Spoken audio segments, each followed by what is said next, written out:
자, 여러분, 사람이 가장 좋았을 때, 죄도 없고 흠도 없고 하나님과 최상의 관계 안에 있었을 때, 창조의 목적에 가장 부합하여 모든 행하는 일이 선했을 때, 그랬을 때 인간을 뭐라고 부르는지 아십니까? 그랬을 때 인간을 뭐라고 불렀는지 아십니까? 아하, 하나님의 형상입니다. 예. 바로 그때 부른 이름이 하나님의 형상입니다. 처음 인간을 만들 때 하나님의 형상으로 만들고 그렇게 만들어졌습니다. 제일 좋아할 때 하나님의 형상입니다. 그러면 지금은 뭐라고 부를까요? 뭐가 더 붙어야겠죠. 죄 짓기 전에 사람을 하나님의 형상이라 불렀는데 우리 지금은 순수하게 그냥 하나님의 형상 부르면 맞을까요? 아닙니까? 아닌 건 아니죠. 그래서 하나님의 형상에 불러요. 근데 그대로 붙여 부름을 받자니 너무 죄송하죠. 부끄럽고 안 어울리죠. 안 어울려요. 그래서 옛날에 믿음의 선배들은 찌그러진 하나님의 형상이라고 그랬어요. 있긴 있는데 많이 찌그러졌다. 그럼 뭐 해야 되겠죠? 펴야겠죠. 이건 어떤 한 측면을 묘사한 것입니다. 이해를 돕기 위해서. 또 다르게도 표현할 수 있어요. 더러워진 하나님의 형상 되겠죠. 뭐 어떻게 해야 되죠? 씻어야겠죠. 아하, 맞습니다. 또 약해진 하나님의 형상으로 되겠죠. 능력의 면에서 볼 때. 강하게 너는 강하여져라, 강하여져라 한 것처럼 능력도 받아야겠죠. 예. 지금 우리가 하나님의 형상으로 자칭하고 있지만 물론 사실이긴 하지만은 전에는 없었던 이름들이 더 많이 붙게 되었습니다. 성경에는 그냥 하나님 형상으로 안 부릅니다.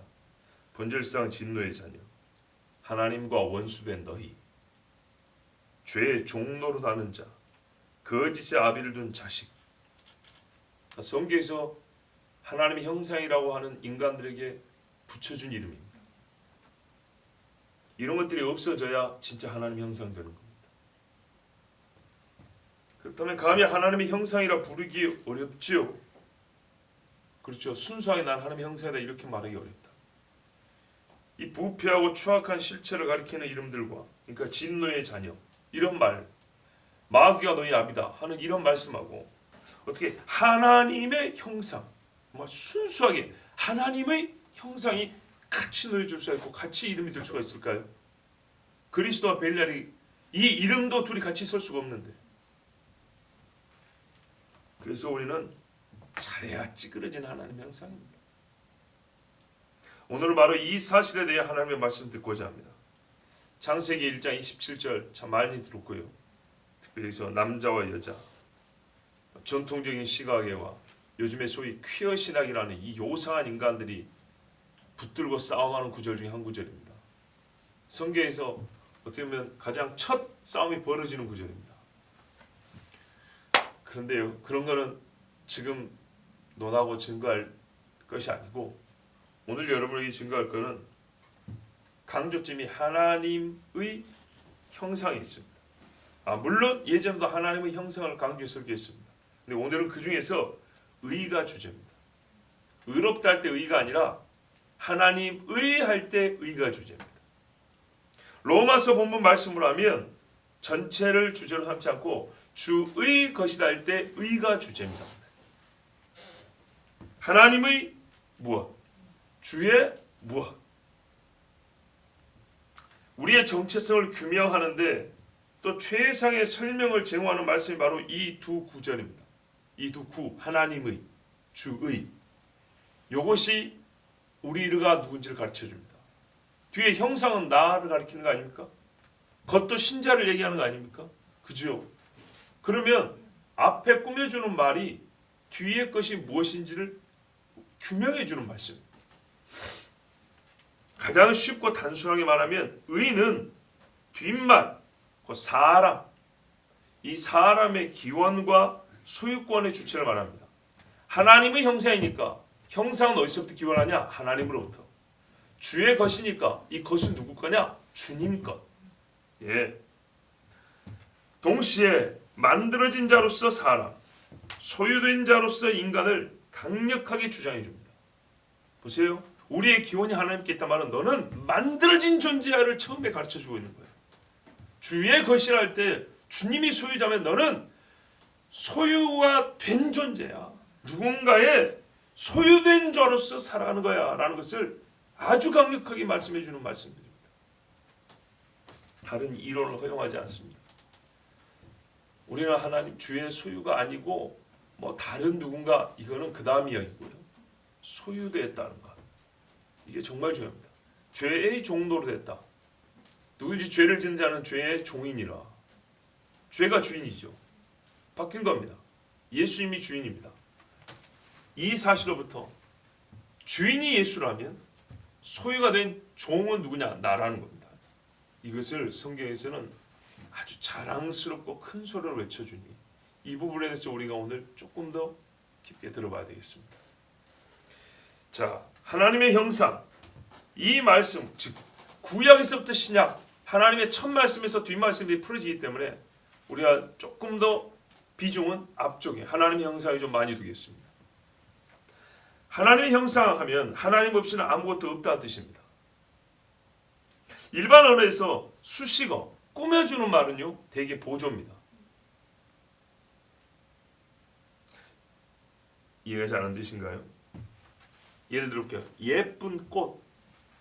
예쁜이 있어도 꽃이요, 없어도 꽃입니다. 그 꽃이 어떤지 보조적으로 설명해 주는 말입니다. 맞지요? 예. 예쁜은 없어도 괜찮아요. 바뀌어도 돼. 안 예쁜 꽃. 꽃인데 안 이쁘더라. 이걸 말해주는 겁니다. 그런다고 꽃의 존재와 꽃의 본질적 성질이 달라진 거 아닙니다. 근데 형상은 달라요. 왜냐하면 꽃이라는 건 그 자체가 독립적 이름이기 때문입니다. 그러니까 형상은 의존적 이름입니다. 실체가 없이 형상은 있을 수가 없습니다. 아하, 좋습니다. 형상이란 말이 독립적이며 동시에 자존적 실체가 아닌 경우에 꾸며주는 말인 하나님의는 단순 꾸밈이 아니라 존재의 근거요, 뒷말의 모든 것, 형상의 모든 것입니다. 마스크가 있잖아요. 얘가 있으니까 이 모양이 나오는 거 아닙니까? 형상이라는 게 나올 거 아닙니까? 얘가 없으면요, 형상도 없죠. 만약에 어떤 형상이 있는데 실체를 모른다. 그러면 형상에 이름 붙일 수 있어요? 그렇죠. 마스크의 형상이라는 이 마스크를 붙일 수가 없어요. 반드시 실체가 먼저 있어야 되고 신체가 먼저 알아야 되는 겁니다. 뒤에 형상이라는 말은 독립적인 이름이 아니에요. 의존적 이름이에요. 실체가 있고 나서 붙여지는 거예요. 꽃은 예쁜이 없어도 스스로 존재할 수 있는 이름이지만 형상은 실체가 있어야 붙여질 수 있는 이름이라고요. 그러므로 하나님이 없이는 인간이 있을 수가 없고 하나님이 뒷말, 형상은요, 실체로부터 모든 것이 오기 때문에 실체 축약형 내지는 실체의 모양이기 때문에 이 형상은 실체로부터 모든 것이 주어지는 겁니다. 이해가 되세요? 실체가 이 말이고 이걸 줄인 게 형상이란 말이에요. 그럼 형상에는 이걸 확대하고 완전하게 하면 실체가 되는 거예요. 그러면 실체로부터 모든 것이 오는 거죠. 다른 것이 오지 않습니다. 그러면 또 다른 무언가 형상이 되는 거예요. 여러 가지 형상이 섞이는 거예요. 그래서 앞에 있는 말 하나, 하나님과 짐승의 형상, 이렇게 되지 않다고요. 봐보세요. 봤더니 머리가 몇 개요, 뿔이 몇 개요, 뭐는 표범 같고 뭐는 새 같은 날개 있고 얼굴은 뭐 같고 이렇게 섞여 있죠. 그걸로 무슨 동사를 하나 만들었다 해보세요. 그럼 이것은 무엇의 형상이죠? 앞에 그 다 다시 설명해야 됩니다. 머리가 몇 개요, 뿔이 몇 개요, 생긴 거는 다리는 뭐같이 생겼고 몸뚱아리 뭐같이 생겼고, 그것의 형상, 이렇게 말해야 되는 겁니다. 그죠? 하나님의 형상이에요. 오직 하나님만이 형상의 모든 것인 거예요. 자, 좋습니다. 뒤에 말의 본질이 그래서 앞에 있습니다. 형상의 본질, 하나님 의에 있습니다. 다른 것이 들어있지 않습니다. 거기서 모든 게 다 오니까. 그래서 사람은 천사 하나님 같은 거예요. 예, 똑 하나님 같은 거예요. 그런데 그 귀한 존재, 얼마나 위대한 존재입니까? 그 잃어버렸어요. 하나님으로만 설명될 수 있는 존재가 인간이에요. 자, 이 사실로부터, 하나님의 형상이라는 사실로부터 우리의 기원과 본질이 하나님께 있다는 것으로부터 사람의 행위가 하나님과 주님께 돌아간다는 사실이 논리적으로 도출이 됩니다. 자, 무슨 말이냐? 우리 인간의 존재에 있어서 어떤 것도 하나님과 관계적 분리가 불가능합니다. 이렇게 다 이어졌다고요. 그렇죠? 모든 게 다 하나님과 관계 속에 있어요. 하나님의 형상이니까. 중간에 끼든 게 없으니까 아이 참 봐봐요. 위에서 다 내려왔죠. 이분하고만 관계가 있다고 이분하고만. 그러면 내가 한 것도 이분하고만 관계가 있다고요. 위로 올라간다. 그래서 하나님께 영광, 하나님을 모독, 하나님을 거역. 내가 선악과를 옆에서 따먹는데 왜 하나님을 거역한 게 되냐고. 형상이니까. 내가 좋은 걸 줬으니까 너희가 나한테 좋은 걸 줘야 돼. 이런 게 아니고 본질적으로 형상이라는 관계성이 있는 거예요. 실체와 형상이라는 것을. 인간의 있음과 있음으로서 살아가는 삶의 실제가 모두 하나님 안에 있어요. 그리고 그리스도인의 경우에는 주의 소유인 나이기 때문에 소유인 나니까 나로부터 나온 모든 것도 주님 거 아니겠어요? 주인 거죠. 그래서 그리스도께 귀속되는 겁니다. 종이 밭에서 쌀을 10가마를 거뒀어요. 그거 누구 거예요? 주인 거란 말이에요. 그래서 사람의 모든 행위가 어디로 간다고요? 하나님께, 주께 이리 가는 거예요. 그래서 이 사실은 우리의 행위가 하나님과 주께 영광이 될 수도 있고 모욕을 줄 수도 있다는 걸 알아야 돼요. 그리고 그게 가능한 존재가 오직 하나님의 형상인 존재라는 것. 근데 성경에 보면 천사를 하나님의 아들들이라고 불렀어요. 육은 없는 하나님의 형상들인 거예요. 이 구분하면 아주 쉽습니다. 우리는 육을 가진 하나님의 형상이고 걔들은 육이 없는 하나님의 형상이에요. 이 차이가 얼마나 큰지는 나도 아직 잘 모르겠지만 일단 육이 없는 하나님의 자녀라고 부르는 그들은 죄를 지었을 때 회개가 불가능해요. 대속주가 없다 그랬지 않습니까? 자, 하여튼 그놈들이 하나님께 반역한 죄, 하나님을 모욕한 그 죄는 씻겨지지가 않아요. 그죠? 하나님에게 직접 저주를 받아서 직접 하나님에 떨쳐버렸어요. 그래서 하나님의 형상이 행한 모든 것은 하나님께 올라가고 우리가 특별히 두려워야 될 것은 주님을 거역하고 신성모독하고 하나님을 멸시하는 이런 행위들. 이것들이 고스란히 하나님께 간다는 것. 그걸 알고 주의하겠어요. 또 우리의 거룩한 행실과 말씀에 순종한 삶은 하나님께 지극한 영광이 된다는 것. 그건 참 우리의 복입니다.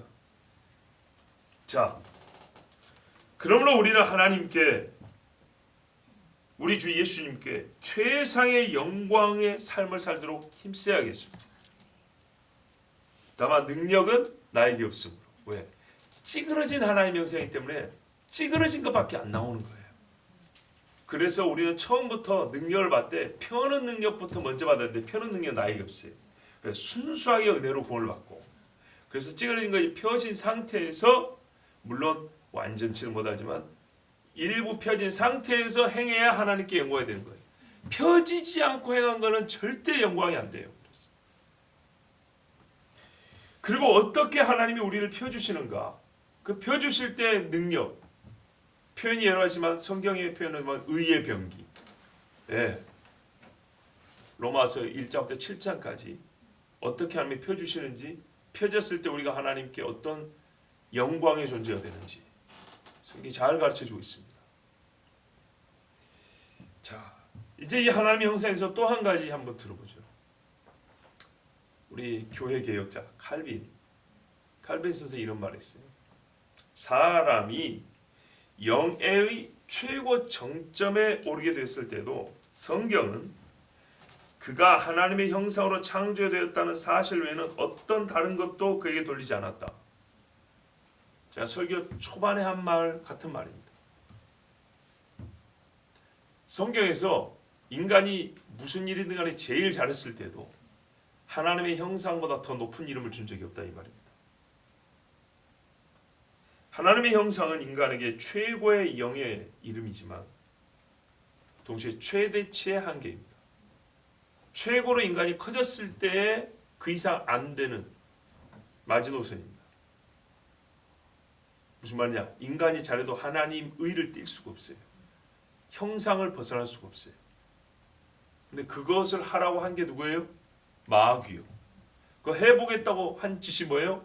선악과 따먹은 겁니다. 이 한계치를 넘어가고 있다고. 예전에 그래서 쉬운 예를 들어 듣잖아요.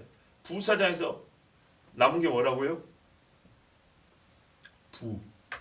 부만 떼면 되는 거예요.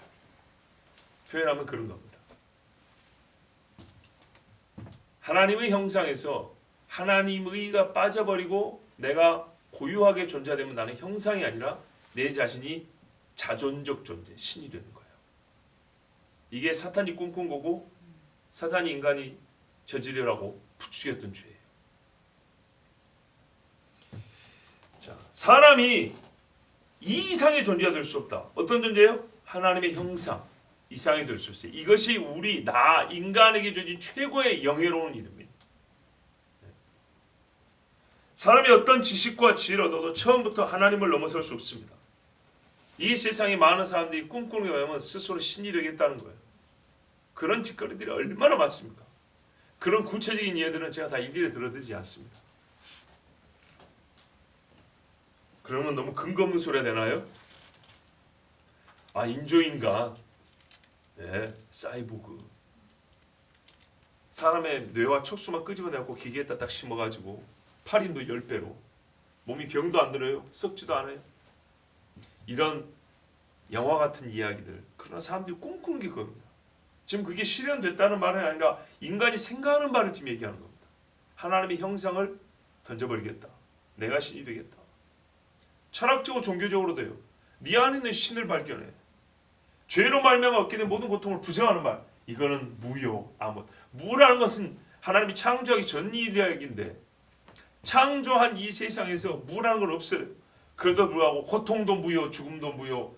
즉 아무것도 아닌 것처럼 취급하여 하나님이 필요 없게 만드는 그것도 하나의 인간이 신적 존재가 되겠다는 사상입니다. 자, 이 정도면 되겠습니다. 하나님의 형상이 아니라 스스로 하나님이 되겠다는 이 무모한 도전은 결국 파멸이고 이 짓을 멈추지 않는 거역은 사망입니다. 성경이 계속 강조하고 있습니다. 또 로마서 말씀과 상관이 든다면 구원받은 자라 할지라도 주의 소유 이상이 될 수 없습니다. 내가 예수를 믿고 능력을 받고 은사를 받고 행한 일이 많기 때문에 나는 주의가 빼고 나 스스로 나를 꾸밀 수 있는 말이 있을 것처럼 이건 엄청난 죄입니다. 성경에서요 이게 교만하여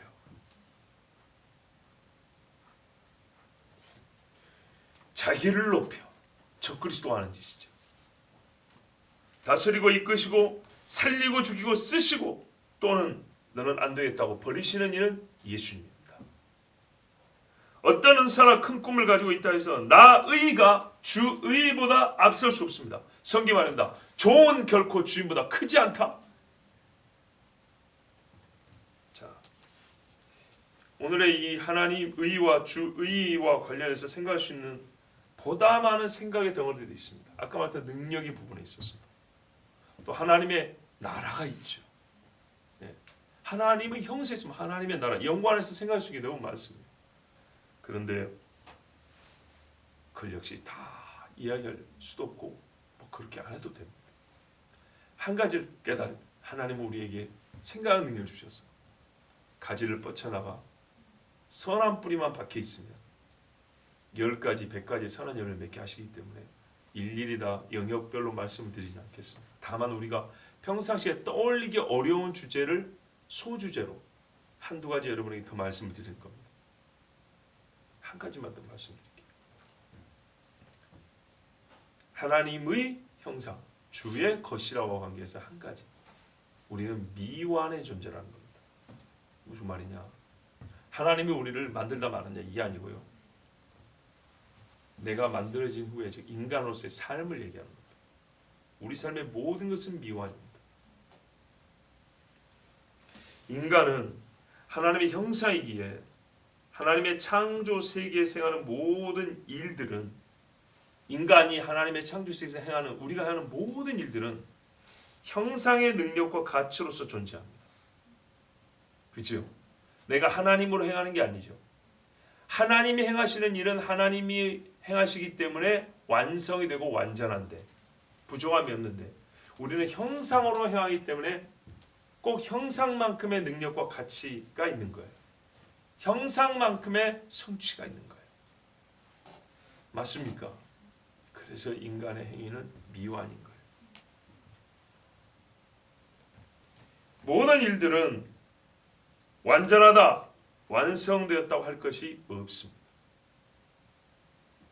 예를 하나 들어볼게요.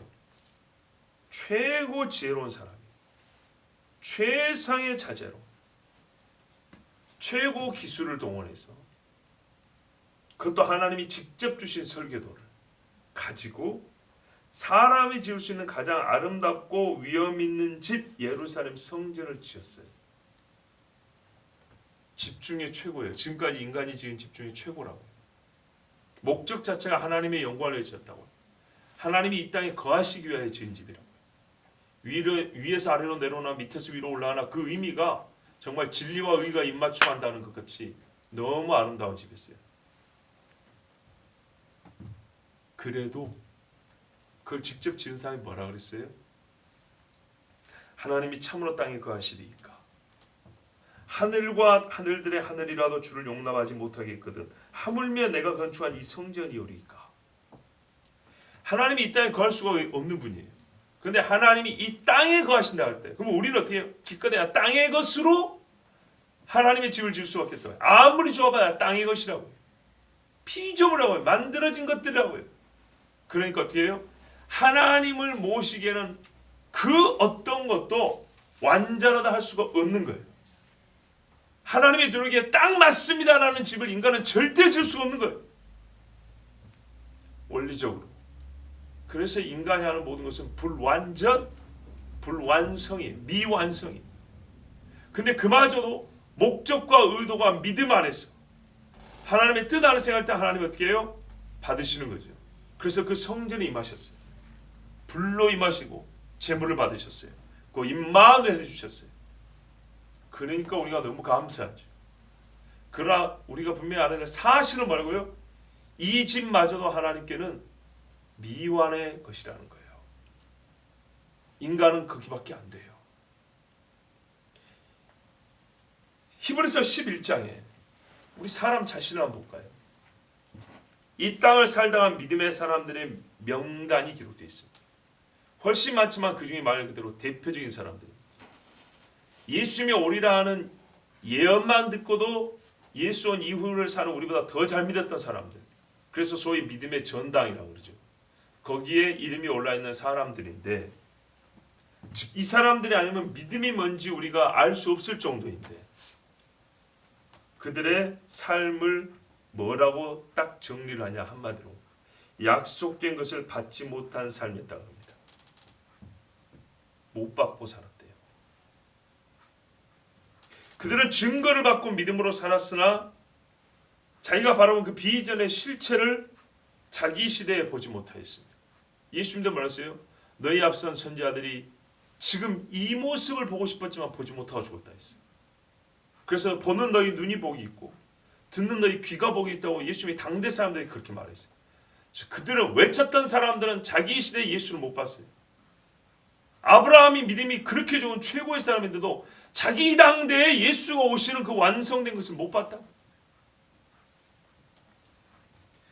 비전의 실체를 자기 시대에 보지 못하였으며 사역의 온전한 열매를 당대에 거두지 못했습니다. 엘리야가 그렇게 고생해도 자기 당대의 사역의 열매를 못 거뒀어요. 오히려 엘리야에 뿌린 그 씨는 기록된 그 말씀으로 나와서 종말에 이루어진다. 종말에. 예레미야의 눈물이 다기당대의 열매를 못 거들었어요. 제일 가까운 게 다니엘 시대, 스룹바벨 시대. 나중에 예수님 다시 오실 때 그게 거두어지는 거예요. 그런데 누가 믿음이에요? 예레미야가 믿음이에요. 아브라함이 믿음이에요. 히브리서 11장 39절에 이 사람들은 다 믿음으로 말미암아 증거를 받았으나 약속된 것을 받지 못하였으니. 정말 믿음이라는 게 바로 이럴 때 쓰는 거예요. 또 미완이라는 말은 이런 측면에도 쓰이는 거예요. 우리가 하나님께 해드린 것이 완전한 것이 하나도 없습니다 라는 겸손을 위하여만 쓰는 게 아니에요. 믿음을 설명할 때 미완이 쓰여요. 여러분, 그들이 자기 당대에 하나님이 약속한 것을 다 못 받았으면 믿음이 아닙니까? 못 받아서 더 믿음인 거예요. 믿음을 더 믿음되게 설명해 주는 것이 바로 미완인 거예요. 그들은 약속의 미완을 받고 살았어요. 약속이 완전해진 것을 받고 사는 게 아니었어요. 그런데 우리 시대는 미완적이지만은 우리 후의 세대가 이것을 완전히 받을 것이다. 그래서 이 사람들은 더 믿음의 사람을 불렸어요. 왜요? 믿음의 완성을 우리가 향하여 살고는 있지만 완성이 누구에게 있기 때문에? 하나님의 손에 있기 때문에. 그 때와 정도와 방법은 하나님께 있기 때문에. 바로 이 하나님의를 인정하는 게 믿음이라고 해요. 주의 때에 성취됩니다. 예수님 앞에 제자들이 하나님의 나라가 언제 옵니까 했더니 그건 아버지께 있고 너희 것이 아니라고 그랬어요. 오기는 와. 근데 그 때에 대해서는 너희 소관이 아니요 그랬다. 근데 그러므로 그 때가 이르지 못한 아직 미완의 때 살지만 어떻게 해요? 마치 그 때를 이미 본 사람, 받은 사람처럼 살아가요. 이게 믿음이에요. 이게 형상이에요. 하나님의 형상이 삶이고요. 주님의 것이 된 사람들의 삶의 태도예요. 완성의 보장도 없지만 바라보며 걸었던 사람들. 자기가 행한 것도 부족한 것이 알고 하나님이 약속한 것도 아직 다 이루어지지 않았지만 다 받아들여질 줄 알고 또 주실 거를 알고 살았던 사람들. 얼마나 믿음이 좋은 사람들입니까? 대다수의 사람들은 하나님의 나라가 가까이 온 것을 알고 죽었습니다. 받고 죽은 게 아니에요. 마가복음 1장 15절에 이르시되 때가 찼고 하나님의 나라가 가까이 왔으니, 그죠? 회개하고 복음을 믿으라 하시더라. 그 나라를 직접 보는 자들은 상대적으로 적습니다. 주님 오실 때 땅에 있는 사람들보다 이미 죽은 사람이 훨씬 많아요. 하나님의 나라를 직접 보는 자라야 하나님을 믿을 수 있는 것도 아닙니다. 그죠? 안 보고 믿은 사람이 훨씬 복이 있고 많았습니다. 자기 당대에 하나님의 나라가 임하는 것을 못 보고 죽었습니다. 그러면 그 사람들은 무엇을 위하다가 죽은 것이죠? 바꿔 말하면 무엇을 위하여 죽는 날까지 살았던 것입니까? 역시 하나님의 나라입니다. 보지는 못했지만 하나님의 나라, 지금 여기서 조금씩밖에 안 이루어지고 있거든요. 우리가 미완인 것처럼 우리 세대의 하나님의 나라가 지금 조금밖에 안 이루어졌어요. 오고 있는 중이에요. 그런데 조금 보고 올 것을 믿고 살았다는 거예요. 그 나라를 바라본 바울은 죽어도 주를 위하여 죽었고, 장차 다가올 예수 그리스도의 나라를 고대하며 사모한 요한은 살아도 주를 위하여 살았습니다. 하나님의 형상이요 주의 것이 된 사람들은 하나님과 주 예수께서 자신의 뜻을 완전히 이루실 것을 믿음, 나의 작품으로 그 나라를 세워서 주께 돌리겠습니다, 이런 소리 하지 않습니다. 형상은 그 나라를 만들 수가 없습니다. 형상의 최대치는 그 나라를 기다리는 겁니다. 우리가 하나님의 나라를 이루자, 하나님의 나라를 세우자, 의미적으로 뭔 말인지 알겠는데 연약한 사람들은 그 말을 고지고대로 들으면 오히려 시험에 빠질 수 있습니다. 하나님의 나라는 하나님이 세웁니다. 하나님의 형상은 하나님이 만드시고, 형상이 나는 하나님의 하고 뒤의 것을 우리가 다 완전하게 만들 수 있는 게 없습니다. 일부 위임받아서 일부 살아가지 그것을 다 이룬 게 아닙니다. 보세요. 너희는 만민에 가서 가르쳐 그리스도의 제자가 되게 하라 했죠. 근데 바울이 뭐라 그래요? 그 말씀 열심히 살았고 나는 뿌리기밖에 안 했다 그랬어요. 아볼로는 물 줬고. 그래갖고 제자가 됩니까? 자라야죠. 자라게 하신 이 하나님이라고 그랬어요. 그리스도의 제자는 최종적으로 그리스도가 완성시킨다. 그런데 올해 하나님의 나라를 우리가 세우겠습니다. 하나님의 나라를 위하여 그 나라를 향하여 살아갔던 삶생, 그래서 살겠다는 말로는 이해가 되지만 너무 자신감 넘치게 내가 이걸 완전하게 해서 하나님께 딱 올려드리겠습니다. 어리석은 자여 솔로몬에 가서 배워라. 그 아름다운 집을 짓고도 아무것도 아니다 고개를 숙였던 솔로몬에서 배워라. 무엇을 해가지고 내가 하나님의 나라를 세웠습니다. 여기다가 하나님의 나라를 세웠습니다. 정말 이거는 오만 방자한 소리가 됩니다. 우리는 오는 하나님의 나라를 믿음으로 바라보는 사람입니다. 이게 하나님의 형상의 할 일입니다. 하나님의 나라와 하나님의 형상은 직접적으로 맺어지는 게 아니고 하나님으로 연결되는 거예요. 그래서 하나님의 형상은 하나님이 이루시고 세우는 나라를 바라보면서 합니다. 주의 것이 된 사람들은 주 예수께서 자신의 뜻을 완전히 이루실 것을 믿고, 다시 말씀드려요, 나의 작품으로 그 나라를 세워 주께 드리고자 하지 않습니다. 나는 하나님의 형상이고 사나 죽으나 우리는 주의 것이기 때문입니다. 오늘 어린이들을 특별히 생각하는 주일입니다. 이 세대, 지금 똑같은 이 시대를 살아가는 어린아이들이 아직은 어려서 이 설교를 다 들을 수는 없지만 여러분 잘 가르쳐 주십시오. 이 진리는 아이들이 알아야 합니다. 세상 학교 교육은 하나님 없이 우리 자신이 자존적 존재인 것처럼 가르칩니다. 하나님 의가 없다 보니까 모든 윤리와 삶의 법이 형상인 나에게서 나옵니다. 얼마나 위험하고 이게 망하는 길인지 우리는 성경을 통해서 압니다. 아이들에게 가르치십시오. 이스라엘이 역사 중에서 6월절을 가르쳤습니다. 6월절이 없으면 이스라엘이 없다고.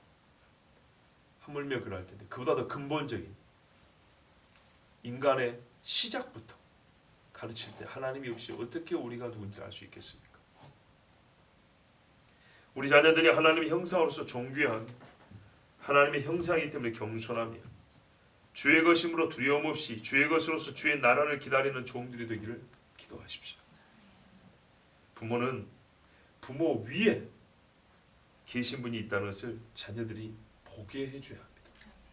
우리 삶으로. 자녀가 보기에는 부모가 최고거든. 근데 네가 최고로 생각하는 엄마 아빠 위에 계신 분이 있다. 느부갓네살도 네 위에 하늘에 감찰자 있으면 알아야 된다 그랬어요. 최고의 왕은 나를 통해서 나 위에 계신 왕을 보게 하는 왕입니다. 다윗이 그랬어요. 제일 훌륭한 부모는 부모 위에 아버지가 계시다는 것을 알려주는 부모입니다. 또 그 이야기를 귀로 듣게 해줘야 합니다. 예수님 뭐라고 했다고요? 보는 눈이 복이 있고 듣는 귀가 복이 있다고 그랬어요. 반복하여 들려주십시오. 이보다 나은 하나님의 형상으로 살게 하는 길이 없고 우리의 자녀들이 보고 들음으로 주의 것으로 주의 소유된 자로서 평생 살아갈 것입니다. 우리 이 귀한 말씀 주신 하나님께 또한 그 나라를 약속하신 주님, 내가 아버지의 나라에서 다시 마시기까지는 포도나무에서 난 것을 마시지 않는다 했습니다. 우리는 아버지의 나라를 이 땅에 세우지 못하고 주님이 신랑이 가져오실 아버지의 나라, 아버지의 집을 기다립니다. 그래서 이 땅에서 우리가 비록 미완이지만 오히려 역설적이도 이 미완이 우리의 믿음을 보여주는 것이라. 주님은 내가 올 때까지 나의 죽음을 기념하라 그랬습니다. 무슨 말씀입니까? 예수님의 죽음을 대신할 것이 이 땅에 없습니다. 인간이 스스로 자기를 구원해 보겠다고 별의별 것들을 다 만들어도 예수님의 죽음을 대신할 것이 없습니다.